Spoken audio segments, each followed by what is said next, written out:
Shri K T, സാധാരണഗതിയിൽ നമ്മൾ ഈ അന്ധവിശ്വാസം എന്ന് കണ്ട് തള്ളിക്കളയുന്ന ഒന്നാണ് ദുർമന്ത്രവാദം അല്ലെങ്കിൽ ഈ കൂടോത്രം എന്നുള്ളതൊക്കെയും. ഇവിടെ ഇപ്പോൾ ജീവൻ പോകാത്തത് ഭാഗ്യം എന്നാണ് കെ സുധാകരൻ പറയുന്നത്. അപ്പോൾ അദ്ദേഹത്തിന് അതിൽ വിശ്വാസമുണ്ട് എന്നുള്ളത് വ്യക്തമാണ്. രണ്ടാമതായി ഈ ഒരു കാലിന്റെ ഭാഗം എടുക്കുമ്പോൾ എനിക്ക് കാലിന് പ്രശ്നമുണ്ട്, തലയുടെ ഭാഗം എടുക്കുമ്പോൾ എൻ്റെ തലയ്ക്ക് പ്രശ്നമുണ്ട്, സ്ട്രെസ് ഉണ്ട് എന്നൊക്കെ അദ്ദേഹം പറയുന്നുണ്ട്. അപ്പോൾ അദ്ദേഹത്തിന്റെ വിശ്വാസം അതിൽ പ്രകടമാണ്.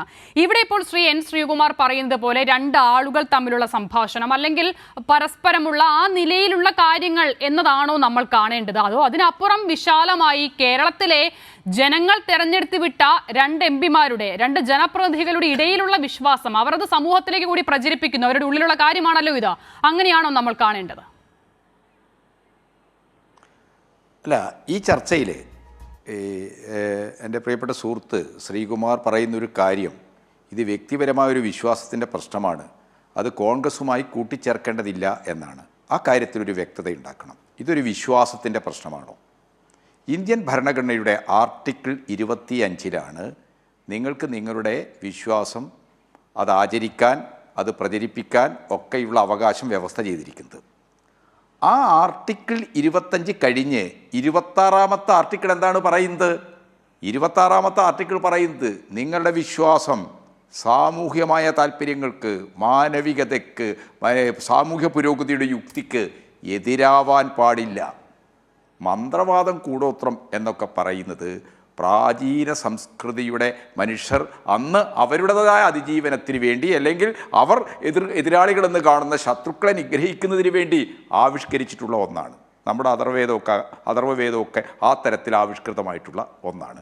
അപ്പോൾ ഭരണഘടനാപരമായ ഒരു മൂല്യബോധം, ഭരണഘടനാപരമായ മൂല്യങ്ങൾ ഉയർത്തിപ്പിടിക്കാനുള്ള ബാധ്യത ഇന്ത്യൻ നാഷണൽ കോൺഗ്രസിൻ്റെ കേരളത്തിലെ അധ്യക്ഷന് ഉണ്ടാവേണ്ടതില്ല എന്ന് ശ്രീകുമാറിന് പറയാം. പക്ഷേ ഇന്ത്യയിലെ ഒരു എംപിക്ക്, മെമ്പർ ഓഫ് പാർലമെൻറ്റിന് അതുണ്ടാകണം.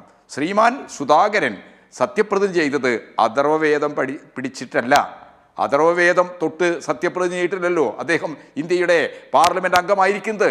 അദ്ദേഹം സത്യപ്രതിജ്ഞ ചെയ്തത് നമ്മുടെ ഭരണഘടന പിടിച്ചാണ്, അത് ഉയർത്തിപ്പിടിച്ചിട്ടാണ്. ഈ പ്രാവശ്യം ഇന്ത്യ മുന്നണി നേതാക്കളെല്ലാം അത് ഉയർത്തിപ്പിടിച്ചാണ് സത്യപ്രതിജ്ഞ ചെയ്തത്. അപ്പോൾ ശ്രീകുമാർ ഇവിടെ ഉത്തരം പറയേണ്ടത്, വിശ്വാസം എവിടെ വരെ ആകാം? നിങ്ങൾ ഒരു ജനതയുടെ യുക്തിബോധത്തെയും ശാസ്ത്രീയമായ അന്വേഷണങ്ങളെയും എല്ലാം തകർക്കുകയാണ്. ഭരണഘടനയുടെ ആർട്ടിക്കിൾ 51A(H) എന്താ പറഞ്ഞിരിക്കുന്നത്? ശാസ്ത്രബോധ, സയൻറ്റിഫിക് ടെമ്പറിനെ കുറിച്ചാണ് പറഞ്ഞത്. ആ സയൻറ്റിഫിക് ടെമ്പർ എന്താണ്? യുക്തിബോധമാണ്, പ്രധാനമായിട്ട് അന്വേഷണ ത്വരയാണ്. അപ്പോൾ ആ യുക്തിബോധത്തെയും അന്വേഷണ ത്വരയെയും തകർക്കുന്ന, പ്രത്യേകിച്ച് ഈ ഇന്നത്തെ പോലുള്ള നമ്മളൊരു ഇൻഫർമേഷൻ ടെക്നോളജിയുടെ, പ്രത്യേകിച്ച് AI പോലുള്ള, ആർട്ടിഫിഷ്യൽ ഇൻ്റലിജൻസ് പോലുള്ള ശാസ്ത്രത്തിൻ്റെ ഏറ്റവും നൂതനമായ ഒരു ലോകത്ത് ജീവിക്കുകയാണ് നമ്മൾ. അങ്ങനെ ജീവിക്കുമ്പോൾ ആ ഒരു മൂല്യബോധത്തെ, ആ ഒരു സാമൂഹ്യമായ വളർച്ചയുടെ മൂല്യബോധത്തെ പ്രതിനിധീകരിക്കാൻ വ്യക്തി എന്ന നിലക്ക് സുധാകരന് ഉത്തരവാദിത്തം വേണമെന്ന് ഞാൻ പറയുന്നില്ല. പക്ഷേ KPCCയുടെ, ഇന്ത്യയിലെ ഒരു മുഖ്യ പ്രതിപക്ഷ പാർട്ടിയായ മതനിരപേക്ഷത ഉയർത്തിപ്പിടിക്കുന്ന, ഇവിടെ അക്ഷിത ഈ ചർച്ചയുടെ ആരംഭം കുറിച്ചുകൊണ്ട് പറഞ്ഞതുപോലെ നെഹ്റുവിൻ്റെ പാരമ്പര്യവും തുടർച്ചയുള്ള ഒരു പ്രസ്ഥാനത്തിൻ്റെ നേതാവിനും ഉണ്ടാകണം. ആ കാര്യം ആദ്യമായിട്ട് ഈ ചർച്ചയിൽ ശ്രീകുമാർ അംഗീകരിക്കണം. കാരണം നമ്മളെല്ലാവരും മതനിരപേക്ഷത ഉയർത്തിപ്പിടിക്കണം, നമ്മളെല്ലാവരും സമൂഹത്തിൻ്റെ ശാസ്ത്രാവബോധത്തിന് വേണ്ടി നിലകൊള്ളണം. പക്ഷേ KPCC അത് അദ്ദേഹം ഉത്തരം പറയേണ്ടതാണ്. കഴിഞ്ഞ അസംബ്ലി തെരഞ്ഞെടുപ്പിൽ എന്താണ് ഇവിടുത്തെ വോട്ടർമാരുടെ മുമ്പിൽ അവർ വെച്ചത്? ആചാര സംരക്ഷണത്തിനുള്ളൊരു നിയമമുണ്ടാക്കും.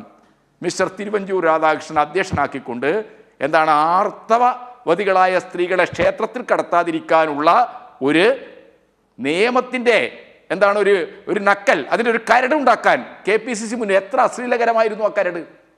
ഒരു ജനാധിപത്യ സമൂഹത്തിന് അംഗീകരിക്കാൻ കഴിയുന്നതാണോ? അപ്പോൾ ശ്രീകുമാറിൻ്റെ സുഹൃത്തുക്കൾ അവർ കോൺഗ്രസിന് വേണ്ടി സംസാരിക്കുന്നുണ്ടെങ്കിൽ കോൺഗ്രസ് എത്തപ്പെട്ട ഈ അപജയത്തെ, നെഹ്റുവിൻ്റെ പാരമ്പര്യത്തിൽ നിന്ന് അവരെത്തപ്പെട്ട സംഘപരിവാറിൻ്റെ ഒരു പുനരുജ്ജീവന രാഷ്ട്രീയം, ഇത് നമ്മൾ കാണണം. കേരളത്തിലെ അക്ഷിത നമ്മളെല്ലാം മനസ്സിലാക്കേണ്ടത് 1980-കൾക്ക് ശേഷം നിയോ ലിബർ നയങ്ങൾ, ഇന്ദിരാഗാന്ധിയുടെ ഒന്നാമത്തെ IMF IPO ഒക്കെ തുടർന്ന് നിയോ ലിബർ നയങ്ങൾ നടപ്പാക്കുന്നതുമായി ബന്ധപ്പെട്ട് നമ്മുടെ നവോത്ഥാനം ഉയർത്തിക്കൊണ്ടുവന്ന എല്ലാത്തിനെയും തകർക്കുന്ന തരത്തിലുള്ള ആസൂത്രിതമായ, വളരെ സ്ഥാപനപരമായ പ്രവർത്തനങ്ങൾ RSS ആവിഷ്കരിച്ചിട്ടുണ്ട്. നിങ്ങൾ നോക്കൂ, ജ്യോതിഷം ജ്യോതിഷം ഒരു ശാസ്ത്രമാണോ അല്ലയോ എന്നുള്ള തർക്കം നമുക്ക് ഈ സമയത്ത് ഈ ചർച്ചയിൽ നടത്താൻ പറ്റില്ല. ഈ ജ്യോതിഷത്തെ വലിയ രീതിയിൽ പ്രചരിപ്പിക്കാൻ കഴിയുന്ന രീതിയിൽ Council for Astrological Research and Development എന്ന് പറയുന്ന ഒരു സംഘടന ഇവിടെയുണ്ട്. ആ സംഘടനയാണ് പുത്രകാമേഷ്ടിയൊക്കെ എറണാകുളത്ത് സംഘടിപ്പിച്ചത്. അനബദ്ധ്യത പരിഹരിക്കാൻ പുത്രകാമേഷ്ടിയിലൂടെയുള്ള പായസം പ്രസാദം കൊടുത്താൽ സാധ്യമാകും എന്ന് പ്രചരിപ്പിച്ച് 10,000-ങ്ങളെ രജിസ്റ്റർ ചെയ്യിച്ച സംഭവം. അവരെന്താണ് ചെയ്യുന്നത്? ജ്യോതിഷത്തിൻ്റെ യുക്തിരഹിതമായ കാര്യങ്ങളിലേക്ക് ജനങ്ങളെ തള്ളിവിടുകയാണ്. അതേപോലെ തന്നെ എന്താണ്, യജ്ഞപുനരുജ്ജീവനത്തിന് വേണ്ടി ശ്രൗതശാസ്ത്ര സാഹിത്യ പരിഷത്തുണ്ട്. നമുക്കൊരു പരിഷത്തെ അറിയും, ശാസ്ത്ര സാഹിത്യ പരിഷത്ത്. പക്ഷേ നമ്മുടെ പാരമ്പര്യത്തെ, ശ്രൗത പാരമ്പര്യത്തെ പുനരുജ്ജീവിപ്പിക്കാനും പ്രാചീനതയുടെ കൂരിരുട്ടിൽ ഉണ്ടായിരുന്ന ഒരു സമൂഹത്തിൻ്റെ യജ്ഞങ്ങൾ, യാഗങ്ങൾ ഒക്കെ പുനരുജ്ജീവിപ്പിക്കാനുള്ള സംഘടനകൾ കൃത്യമായി പ്രവർത്തിക്കുക. ഈ സംഘടനകളിലൊക്കെ അവർ സംഘടിപ്പിക്കുന്ന പരിപാടികളിലൊക്കെ തന്നെ കോൺഗ്രസിൻ്റെ പല നേതാക്കന്മാരും നിത്യസാന്നിധ്യമാണെന്നുള്ളതാണ് യാഥാർത്ഥ്യം. എന്തുകൊണ്ടിങ്ങനെ സംഭവിക്കുന്നു എന്ന കാര്യം മതനിരപേക്ഷതയ്ക്ക് വേണ്ടി നിലകൊള്ളുന്ന കോൺഗ്രസ്സുകാരും മറ്റ് ജനാധിപത്യ ശക്തികളുമൊക്കെ ഒരുപോലെ ചിന്തിക്കേണ്ടതാണ്. റിവൈവലിസത്തിൻ്റെ, പുനരുജ്ജീവനത്തിൻ്റെ അപകടകരമായ പ്രവണതകളുടെ ഒരു പ്രതിഫലനമായിട്ട് തന്നെ വേണം ഈ മന്ത്രവാദത്തെ അല്ലെങ്കിൽ കൂടോത്രത്തെ ഈ മലബാറുകാർ ദോഷപ്പണി എന്ന് പറയും. ദോഷപ്പണി എന്ന് പറയുന്ന ഈ പരിപാടിയെ വലിയ രീതിയിൽ എന്താണ്, തൻ്റെ ജീവൻ രക്ഷപ്പെട്ടത്, തൻ്റെ രോഗത്തിൽ നിന്ന് എനിക്ക് രക്ഷപ്പെടാൻ കഴിഞ്ഞത് ഈ ദോഷപ്പണിയെ പ്രതിരോധിക്കാൻ കഴിഞ്ഞതുകൊണ്ടാണ് എന്ന് KPCCയുടെ അധ്യക്ഷൻ പറയുമ്പോൾ അതിലൊരു അശ്ലീലമുണ്ട്, അതിലൊരു ഭരണഘടനാ വിരുദ്ധതയുണ്ട്, അതിലൊരു മതനിരപേക്ഷ വിരുദ്ധതയുണ്ട്.